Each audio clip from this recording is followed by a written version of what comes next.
It's that time of year again. Everyone knows that the holidays can become overwhelming quickly, so the sooner you get things done, the better. For both shoppers and businesses, the best time to score great deals during the holidays is Black Friday, Cyber Monday weekend. Shopify is the commerce platform behind millions of businesses around the world, from household names to entrepreneurs who are participating in their first Black Friday, Cyber Monday this year. This Black Friday, join thousands of new entrepreneurs hearing for the first time with Shopify. Sign up for your free trial today at shopify.com/promo. That's shopify.com/promo. Go to shopify.com/promo and make this Black Friday one to remember.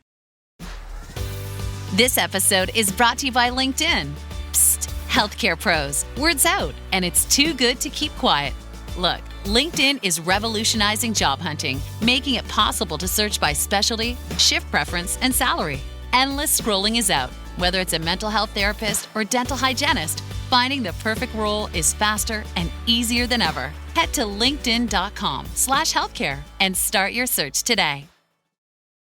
This episode is brought to you by Nespresso. Gift magical mornings with Nespresso Virtuo Pop. Compact and stylish, Virtuo Pop is made to meet every morning coffee craving. From espresso to coffee, hot or iced, at the click of a button. And celebrate the season with Nespresso's limited edition coffee flavors. Sweet almond and hibiscus, cinnamon and candied tamarind, and festive double espresso. Magic in the making. Shop the holiday gift collection exclusively at Nespresso.com.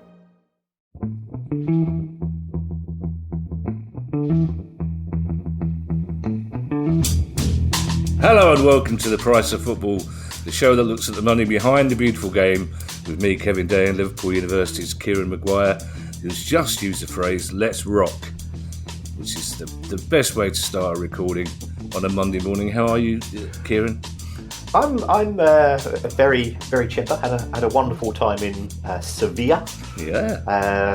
Which has I wouldn't encourage anybody with a wide car to ever go there. It's the narrowest streeted city I've ever been to, but absolutely fantastic food and some very picturesque places. I'll say one thing about this pod, Kieran. You always pick up an unexpected nugget of information, and I like to think there will be at least two listeners who have been at home thinking, I've been discussing all weekend with my mates, what's the narrowest streeted city? And you Google it, and if things like that don't come up in Google, so you're a search engine of your own, Kieran. You really are. I suppose it was sunny there, was it? No, because we had Storm Claudia, I think it was, which was named by the Spanish meteorological department, because I think they're taking it in turns to name the storms within Europe. And the rain in Spain falls mainly in Seville. But it didn't stop us having a good time. Well, I'm glad to hear you had a good time, Kieran, because the sun here has been driving me up the, as you can imagine. Yes. It's questions day, Kieran. That's my first question. Why is it still sunny in the middle of November? Sam Barnett has our first question, Kieran, and it's a good one. And Sam says, in his excellent book, Ian Graham, who we spoke to, Kieran, not too long ago, it's all How to Win the Premier League, the book was called. And Sam says that Ian argues that home advantage is worth about 0.5 of a goal. So clearly there is a value to home support. Could this be the secret then to getting clubs to value season ticket holders more, as well as the regularly attending fans? If home advantage is worth something, it stands to reason that a louder, more partisan home support might be worth more than a tepid atmosphere.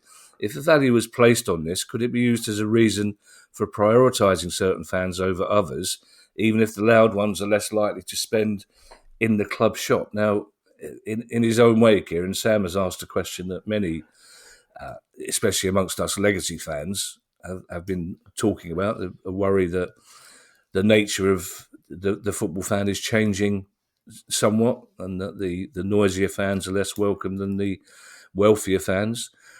I've not read Ian's book, which I should do, as I'm told it's very good, but claiming that home support is worth about 0.5 of a goal seems a lot to me, because I think if it was that much, I think most clubs would be doing a lot more to support the noisy fan. Yeah, I was out for dinner with Ian last Monday, and he's fantastic company. And we're at this event where there are lots of dynamic people, and me and Ian were the only two nerds there. So we managed to find a quiet table and just discuss, put the world to rights via a spreadsheet. And he is an absolutely charming guy. I've got nothing but admiration for him. And if anybody does want to read his book, How to Win the Premier League, I would put it on your Christmas list. It's well worth it. And for people who don't know Ian was effectively the director of research at Liverpool Football Club, and he introduced the concept of Moneyball as people associated with Billy Bean and so on. Liverpool have won 2 Premier League titles and a Champions League on the back of that, on a budget which is much smaller than some of the other clubs. So I think it is testament to everybody there, including Ian. There is no one dominant person, but he's a fascinating guy. If you do take a look at his book, and I absolutely understand where Sam is coming from here, Ian said that it is around about 0.5 of a goal for home teams. And then that's the what. And I always say to people, the whats you can find from ChatGPT quite easily these days. Trying to find the whys is where you add value. And it's one of the issues that I was talking about with Ian and other people. Do the fans make a difference? Well, as an academic, you're always looking for evidence. And it's a horrible thing to say, but one of the most interesting petri dishes in recent times was COVID. Yeah. Because all of a sudden we had football matches taking place in exactly the same stadiums as before, but with no crowds. So therefore, is there an advantage to playing at home? Some of those advantages have disappeared, and I think we discussed this last week, in the sense that you and I are both old enough to remember when a new manager would come in and he'd say, I want to play with 2 wingers. So he has a word with the groundsman. Can you make the pitch an extra 2 or 3 metres wide? Or the goalkeeper's not very good at goal kicks, so we shorten the pitch by 5 feet. Because remember, sort of in the glory days of football, a football pitch can be somewhere between 100 and 110 metres in length and so many yards in width. But there was a range. Now that has all been standardised as far as the Premier League is concerned. The only way that you're allowed to circumvent that particular rule is if the terraces or the seats preclude that size being achieved. So the pitch should not be a determinant. And then you look at another of a series of other factors, and some of which are players sort of pick up a muscle memory when they're at home, in terms of in their peripheral vision, they will know exactly how far they are away from the goal or on a particular area of the pitch, because they're looking at particular parts peripherally in the stadium. There is the fact that in a home match, you tend to be staying at the same hotel the night before, as opposed to a different hotel. And there's all of these little factors that go into it. And one of those factors is also the impact that the home crowd has. And I think the conclusion was, because I know there has been some academic research, is yes, it does have an impact upon players, but it's not taking up a lot of that 0.5 of a goal. It also has an impact upon the referee. And we've had this discussion before, and I know you've spoken to some professional referees, and they say, ultimately, I'm trying to focus on the match, and what I'm mainly hearing is the noises coming in my earpiece from the assistant referees and Stockley Park and so on.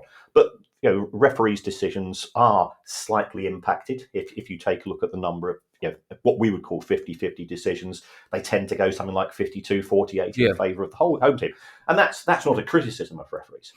So there are a series of factors which contribute towards this 0.5 of a goal. But equally, the fact that you do have home support does have an impact. I think club owners don't get it. And we know what it is because we've been going to watch football for 56 years. And that's not thumbing our noses at owners, because some of them are what you would call legacy fans, the same as us. Some of them will look at football purely as a business. Trying to get a more partisan atmosphere is something which many clubs are moving towards. And we have seen the reintroduction, effectively, of safe standing at many grounds. We've got it at Celtic, and we've now got it at Old Trafford. We've got it, certainly got it at the Amex. I don't know, what's the position at Selhurst? They want to introduce it when the new stand is open. Right. At the moment, there's no space to do so. The stands are too cramped. I mean, so we got unsafe standing. Yeah, essentially, yeah. It's an all-standing stadium, pretty much, but it's unsafe. Yeah. So yes, I absolutely understand where Sam is coming from here, but the evidence is not sufficient to say how much of that 0.5 of a goal is down to the atmosphere created by fans. And again, you talk to players, and they will say anecdotally, if it's the last 5 or 10 minutes, it's 1-1, and we've got the crowd behind us, it does give us a little bit of adrenaline. How often does that lead to goals in those last few minutes? I think it's a fascinating area, which is certainly worthy of greater research. And I will actually speak to some of my colleagues who are on the non-financial side of football in the world of academia, and perhaps see if we can get something out on this. I like the way you measure the football pitch lengthwise in metres and widthwise in yards. I don't want to be accused of being woke. Well, exactly so, but also it's like you choose between centigrade and Fahrenheit when you're trying to be dramatic about how hot or cold it is. It was 110. It was minus 40. It's very interesting what you say, Kieran. I think there should be some more research. The trouble is, of course, that Liverpool and the broadcasters would tell you that 0.5 is purely down to the home crowd. Sam Matterface or Peter Drury aren't saying welcome to Anfield, where Liverpool have a massive advantage because they stayed in the same hotel they always do. They're always telling you it's down to the Kop, or it's down to Old Trafford, or it's down to the Homestale, or I don't know what they call it's down to the muesli at the Amex, whatever end. Well, if the muesli's on, if the muesli's fresh and organic, then that's true. It's certainly not down to that blinking song. I'd be walking off the pitch. If I was Danny Welbeck, I'd say, if you don't stop saying Sussex by the Sea, I'm off. But it's an interesting one. I'd love to see what the research comes out of that. So thank you for that question. Stephen McNicholas has the next question. And Stephen says, there are plenty of examples of player managers and player coaches, although seemingly less frequent than in the 1980s and the 1990s. Has there ever been an example of a player owning the professional club that they played for? Or has a player ever taken on a non-coaching role within a club while still playing, e.g. chairman or CFO or the like? If not, is there anything in FIFA, UEFA or Premier League rules that would prohibit this? I can think of Dorking Wanderers, where the manager owned the club, and Pat Nevin at Motherwell. He became, well, we interviewed Pat, didn't we? Yeah. He was CEO. So there are plenty of instances, and it tends to occur more frequently in continental Europe than in the UK, of former players going on to an executive role at a club. But people during their playing days, less so. We've got, of course, David Beckham. Oh, yeah, of course. At Inter Miami. Yeah. There are, I think, Uli Hoeneß at Bayern. Yeah. Now, I did do some research on this, and I give you the USL team Phoenix Rising and their former investor, who was also a player at the time, one Didier Drogba. Oh, okay. Or even Didier Drogba. Even, yeah. So towards the end of his career, it was the final team that he played for, but an absolutely magnificent striker. He got 13 goals in 21 games, playing for Phoenix Rising. So he went there as an investor with a view, I think, at the time to try to get Phoenix Rising a franchise in MLS, move up from USL. So that's one example, and there's another one, and it's a former player, but I think it's something which is something which something I'm really keen to get on the show. It's George Dowell. Now, George Dowell played for Worthing Football Club, and at the age of, I think he was at the age of 17, he had a tragic accident, and he's now in a wheelchair, and he bought the club. And he's accelerated. Anybody that's been to Worthing, I sometimes go there to watch non-league. So yes, there are people involved who have gone down that particular route, but there are there's nothing in statute to prevent a player from being a part owner. And certainly, if you take a look at some of the gossip surrounding Lionel Messi, I think has just signed a 2-year extension at Inter Miami. That I think the belief is that he will get some form of equity stake as part of the deal for him to continue his career. And he's still an amazing footballer who doesn't feel the need to elbow players in the face, unlike some other very technically gifted players. And I would just like to say hello to everybody from the land of the bogs and the little people who have been in contact with me for the last 24 hours following the Republic of Ireland's win in Hungary in the 96th minute. That was one hell of a celebration. Yeah, we established last week, Kieran, that I know the Portuguese from sorry I can't speak Portuguese. That is the limit of my. I don't know the Portuguese for it wasn't an elbow. I leant into him, which seems to be the excuse that's coming out from that particular quarter. But yeah, I suppose 30 years ago, Kieran, we would have found one or two examples of a player owning a club or running a club further down the leagues. But as the years have gone by and as the further down your league go, the more professional they are now, I think it's less and less likely that this is going to happen unless it is a kind of high-profile, almost sinecure one like Lionel Messi, who is technically the owner of a club but isn't, if you see what I mean. He's not doing the day-to-day running. But it's an interesting question again. That's right. Lewis Munchie has our next question. I hope I've pronounced that correctly, Lewis. Lewis Munchie says, are there any protocols, rules or systems in place to prevent any obvious destruction and dismantling of a club by its owners? Let's assume this is a person with great wealth elsewhere and the football money is negligible.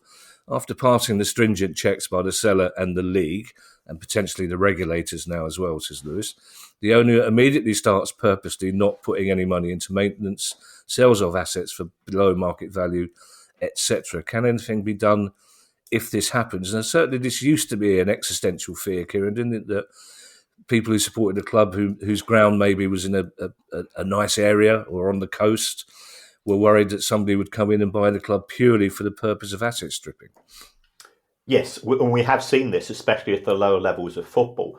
I think it could be argued, and I would argue, that Steve Dale at Bury Football Club, who effectively bought the club for £1 and then turned the electricity off, is a person who decided to try to take advantage of real estate. We've covered one or two stories over the course of the price of football for clubs. Again, they tend to be non-league clubs where the ground is in a central position and the owner has tried to manipulate that.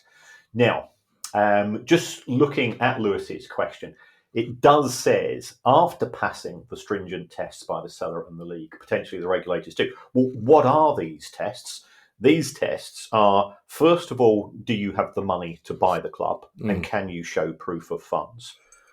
We assume that that's been passed. Secondly, assuming the club is losing money, because let's face it, the vast majority of clubs are doing so, then what do you have to do? Well, you've got to be able to evidence that you physically have the cash, where you can continue to offer that financial support. And do they then potentially turn things around? Well, yeah, I give you Wigan Athletic Football Club and the owner, Al Young. He acquired Wigan Football Club. I think it's, I will use the word mysteriously. Yeah. For legal reasons.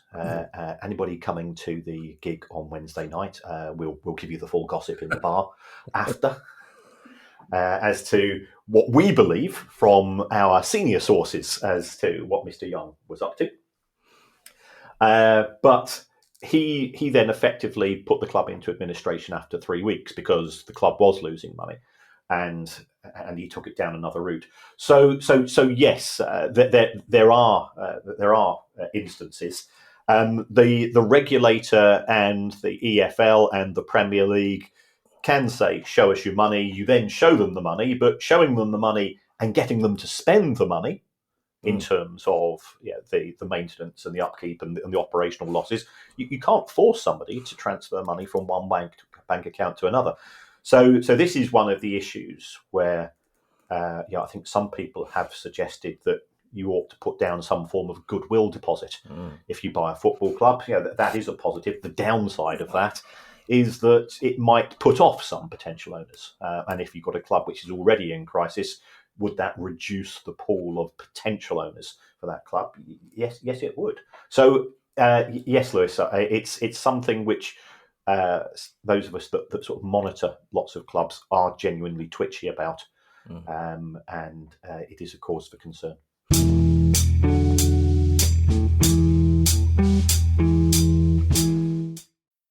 Chronic spontaneous urticaria, or chronic hives with no known cause. It's so unpredictable. It's like playing pinball. Itchy red bumps start on my arm, then my back, sometimes my legs. Hives come out of nowhere. And it comes and goes. But I just found out about a treatment option at treatmyhives.com. Take that, chronic hives. Learn more at treatmyhives.com. At Blinds.com, it's not just about window treatments. It's about you, your style, your space, your way. Whether you DIY or want the pros to handle it all, you'll have the confidence of knowing it's done right. From free expert design help to our 100% satisfaction guarantee, everything we do is made to fit your life and your windows. Because at Blinds.com, the only thing we treat better than windows is you. Black Friday deals are going on all month long. Save up to 45% off site-wide plus an additional 10% off every order right now at Blinds.com. Rules and restrictions apply.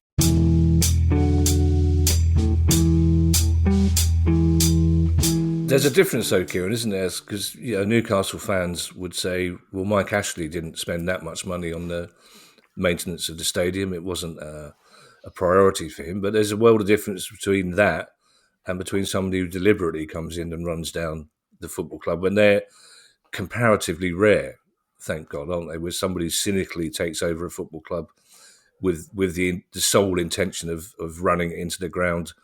So the club no longer exists, but they own the assets, essentially the land on which the stadium is built.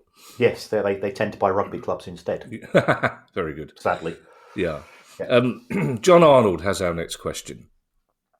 I don't know why that name tickles. It seems like John Arnold should have run a coach company in the 70s. I don't. He was my first professor at university in the University of Manchester in 1980. Well, wow. Very funny guy, big Newcastle United fan. Oh right, did he run a coach company at all in his spare time? He might. Knowing John, he was quite entrepreneurial. Oh, okay, very possibly. People used to say that about Uncle Terry, didn't they? Very entrepreneurial, Uncle Terry. John Arnold says, why is the cost of youth development for clubs excluded from FFP calculations, but the revenue from selling a player who comes from the youth system is credited for FFP purposes? Shouldn't the proceeds of any transfer of the player who came up through the academy be netted against the costs of player development with respect to financial fair play purposes? I absolutely understand where John is coming from here. The rules are devised by Premier League club owners. And this is in their best interests to have the rules in their current form. I would also say that it is difficult / impossible to actually determine the cost of developing an individual player for who goes on to be successful via the academy route, because you might go 2 or 3 years without a player coming through the academy, and then you might get 3 players that come through in the same season. So it's genuinely a tricky one, and we have tried to get academy managers to come on the Price of Football to discuss this, and unfortunately, and I absolutely understand where they're coming from, they've said we're not allowed to. Yeah. Because when you open that particular Pandora's box, and we've done live shows where people from clubs do turn up and then they do chat, and we joke about being indiscreet, but we are very discreet in terms of those conversations. And it is quite alarming when you talk to some academy managers who are disillusioned by their new role within football, which is that of being profit centres rather than developing young people into having successful careers. But the current rules, John, are such that you get the benefits both ways, in the sense that you're encouraged to have an academy, but by the academy costs are excluded from FFP purposes or PSR purposes. And should you sell a player who is from the academy, you do get 100% of the profits. That is an accounting anomaly, but that has been seized upon. And given that you can sell real estate to yourself, selling academy players is deemed to be a victimless crime as far as club executives are concerned. And I understand where they're coming from. They say it encourages them to invest more in the academy in the first place. Yeah. Normally, when we see the FFP in a question, it means it's been on the waiting list for quite some time. Yes. If it says PSR, they've managed to slip it through. We'd love to talk to Tony Pulis, who did a report probably 2 years ago now into the National Academy systems, which has been sat on. Is that the technical word? Pretty much. So I'd love to get him to talk about that. Also, I'd say Tony Pulis went up in my estimation at the weekend when he was asked about using data, especially when it comes to player recruitment. He said, "I don't need to because I've got eyes," which is refreshingly old school. I've got eyes. No, we're talking about expected saves now, Kieran. What's the world coming to? Alan Carruthers has our penultimate question. And this is a question about people buying a club and spending money on it, as opposed to trying to run it into the ground. Alan Carruthers says the new owners of Birmingham City, who are cropping up a lot lately, I have to say, but in a positive way, which is much better than the first couple of years of the pod. The new owners of Birmingham City have already spent a lot of money on the stadium and the surrounding area, with more hospitality options, fan parks, club shop, etc., all of which will presumably have increased match day income. Outside the Premier League, can you tell us what is the biggest increase that any club has made in income without gaining promotion the previous year? It's a crafty one, can you? Yes, it is Wrexham Football Club. Okay.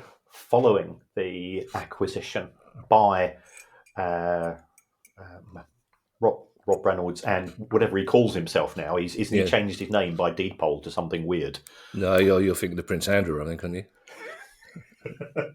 I spend very little time thinking of Prince Andrew. I think you will find, or the ex-Prince Andrew, or the Andrew formerly known as Prince, or whatever he calls himself these days. Not really my cup of tea.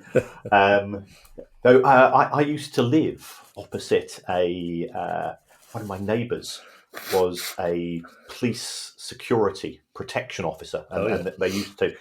And I know you work in the world of showbiz, and for those people that don't know what happens when we finish a show, normally somebody's name's cropped up once or twice. And Kevin will look at me soulfully or dolefully at times. And he says, "You mentioned such and such," and then I get the full showbiz experience as to. And there's some people whose name I won't mention because the thought that some of my heroes could, in fact, in the real world, be zeros is something I don't think I could cope with. But Andrew, not a nice person. Yeah, treated the people who had guns, who were next to him, really poorly. Yeah. Now that's not really that just shows a lack of wisdom on behalf of said person. So yes, Wrexham, because the introduction of the showbiz element.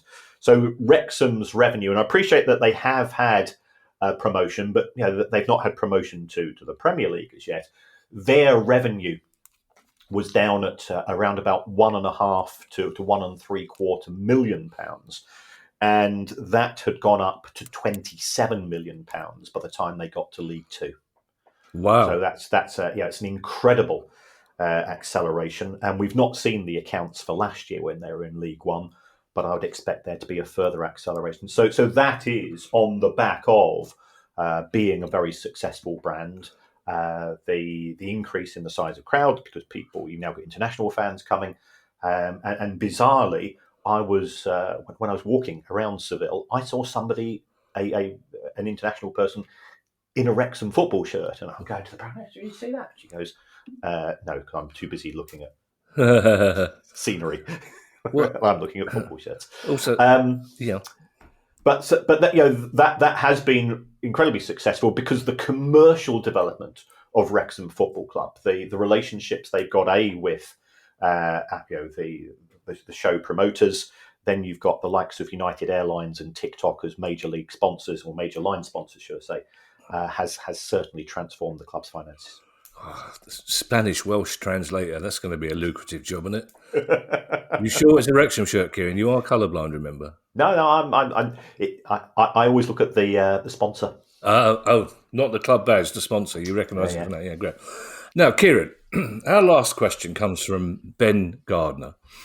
I think all our listeners know, Kieran, how much I respect them, how much I like them. Most of them. There's been a couple of Aggie Forest fans recently I could have done without, but for the most part, I'm very fond of all our listeners. But Ben is my new favourite because Ben has a question which I think is the most sensible question we've ever been asked, because I agree with Ben. I've been banging on about this for quite some time now. I think this is the best idea ever. In the back of my mind now, I have a feeling that occasionally when I've banged onto you about it, you've shot me down in flames, but I can't remember why. But let's see if we can let Ben down gently, shall we? But this is great. Ben, this is the best question we've ever had, ever. Not the funniest, but it's the best we've ever had. And Ben says, I've been listening to your great podcast for 5 years now. Thank you for that, Ben. It seems hard to ignore the gap between the Championship and the Premier League as the single biggest financial problem in English football. It creates a huge incentive for Championship clubs to overspend, as well as a dangerous risk to Premier League clubs from relegation. The current solution, parachute payments, seems to cause as many issues as they resolve. Isn't it just time to consider the much maligned idea of a Premier League 2? I don't know who's maligning it, Ben, but it ain't me, because this is a cracking idea. 2 leagues of 18 teams with maybe an overall cup competition, both with the Premier League branding, would be an appealing prospect to broadcasters, especially if kick-off times were staggered. The Championship is now full of teams with Premier League pedigree and should be bringing in more money than current deals do. Now, it's not so much that I'm a fan of this idea, Kieran, although I am to an extent. Or actually, I'm less of a fan of it than I used to be when Palace was stuck in the Championship forever. I thought that was much, but I've just always thought that this was inevitable. I've always thought that eventually the pressure from all those Premier League clubs that are still outside the Premier League will tell, and that we will end up with a Premier League 1, Premier League 2, and a League 1 or a League 2. And that indeed might come to fruition, although I suspect that Premier League 2 will have more than 18 clubs. Let's look at the issues, and I think Ben is right to highlight the issue that we have at present in football an incentive to overspend. At the top end of the Premier League, 7 into 4 doesn't work, or 6 into 4 doesn't work for Premier League clubs getting into the Champions League, so therefore they overspend to try to get the benefits. At the bottom end of the Premier League, they overspend because the gap between the Premier League and the Championship, even taking into consideration parachute payments, is still potentially can be up to £100 million. and at the top end of the Championship, and I would say the top end of the Championship at the start of the season, you probably got 14 to 16 teams thinking, actually, we've got a fair old chance this year, so therefore we will overspend because we want to get one of those 3 places. Would would 2 times 18 teams and a combined TV deal for those 2 divisions help? I think potentially it could, because it gives you the opportunity to address the parachute payments issue by having a graded set of distribution, similar to what we have in Scotland, between the bottom of the Premiership and the top of the Championship. It's £500,000. So yeah, do you want to be in the top division? Of course you do. But are you going to bust a gut? Are you going to go twist on 19 to do that? Probably not. But what it does do is it means that there is a new cliff edge in English football, and that cliff edge becomes between the bottom of Premier League 2 and the top of what is currently League 1. And there's already a big gap. And the reason why there's a big gap is that as far as the EFL TV deal is concerned, 80% of that goes to clubs in the Championship and only 12% to clubs in League 1. So therefore you're getting over 6 times as much money from the broadcast deal. And that's actually encouraging some clubs to overspend as far as League One is concerned. And indeed, we've just seen an announcement from AFC Wimbledon to say that they are looking for external investment because as a fan-owned club, they are struggling. And I've always said historically, you can probably survive in League One as fan-owned. I felt the cut-off point would be if you reach the Championship. There's a case for saying that we're now seeing an overspend in League One. So that would be an issue. I'm not saying I'm against this idea, but it is it's shifting the problem. And I've also got to be honest, the owners of Manchester United, the owners of Chelsea, the owners of Liverpool Football Club, their clubs are never going to be in Premier League 2. And when it comes to working out how the TV deal works, for let's say that we've got PL1 and PL2 and we've got 36 teams, they will be putting additional pressure to have a bigger slice of the pie. And that could actually reduce competitive balance within Premier League 1, although it reduces the gap between Premier League 1 and Premier League 2. So getting all of the pieces to fall into place together so that we do have ambition for clubs such as yours and mine, in the sense of trying to get into those loftier positions as far as the top division is concerned, I think is going to be challenging. I'm not against it, and I'm also thinking, okay, well that's dealt with 36 teams. Does this mean that we're effectively jettisoning? Because you can't have more than 24 teams, I think, in Leagues 1 and 2. Does that mean that we drop from a 92 to an 86? The legacy fan in me says I would be really sad if that was the case. We've grown up with large numbers of clubs in divisions, and that would be a shame. But when you talk to executives from Premier League clubs, they say it's not a case of it's not we don't care about Walsall and we don't care about Rotherham and we don't care about Burton Albion. It's just that we just don't see them as being part of our universe. So, if as a result of these decisions going through, those clubs drop into non-league, then there's a separate issue. Equally, you can say, well, would this actually assist the National League in terms of its 3 up, 3 down? So you're creating, I think you're addressing one issue, but it's creating additional problems elsewhere.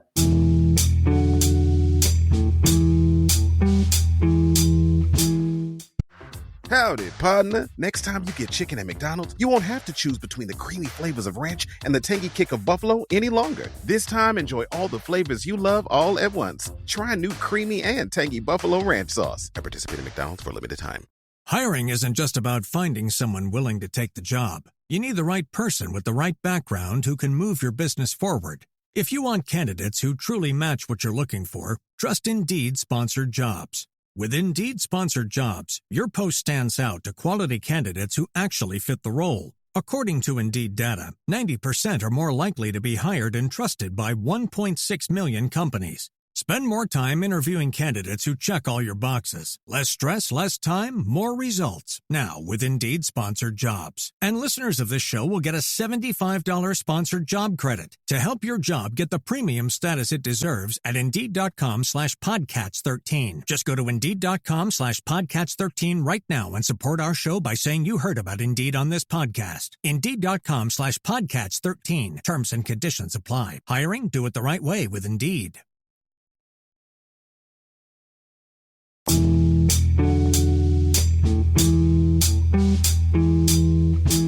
We'll be discussing that AFC Wimbledon story in more detail on the news pod on Thursday, Kieran.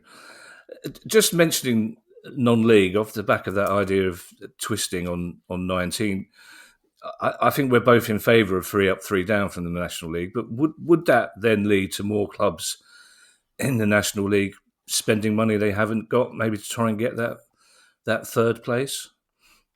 I genuinely don't think so. I think because you've got a greater chance of getting promoted between the 24 clubs, that there's a case for saying that you don't need to go and gamble to such a certain extent, because there is a broader range of prizes.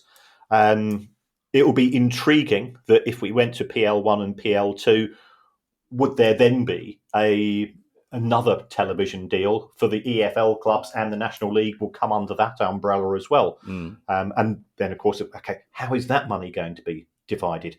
Everybody wants a bigger slice of the same pie, and experience tells us, and maths tells us, that that's not very easy to achieve.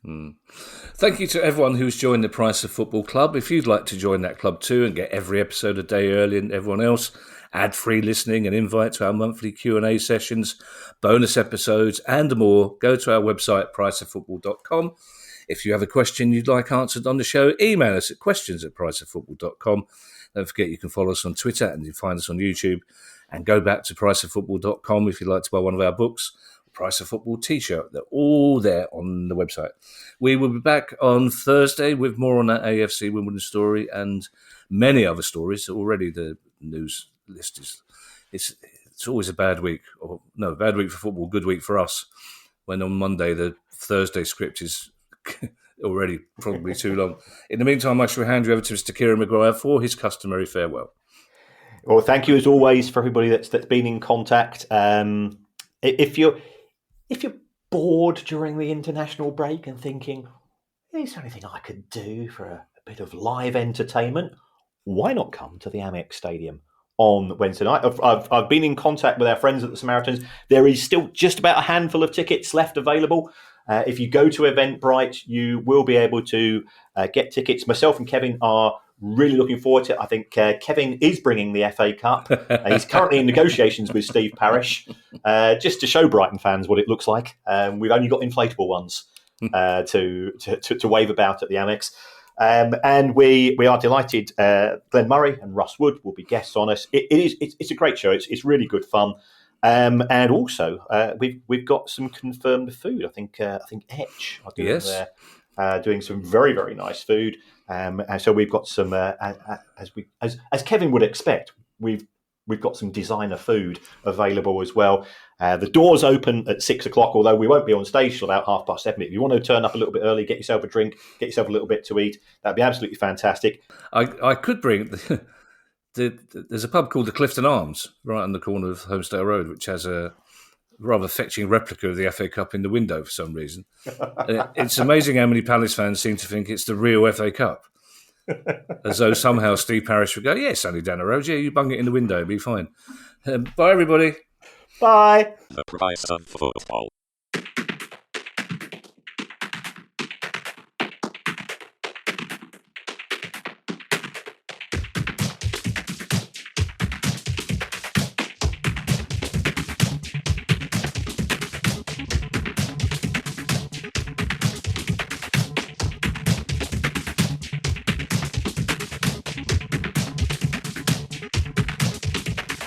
The Price of Football.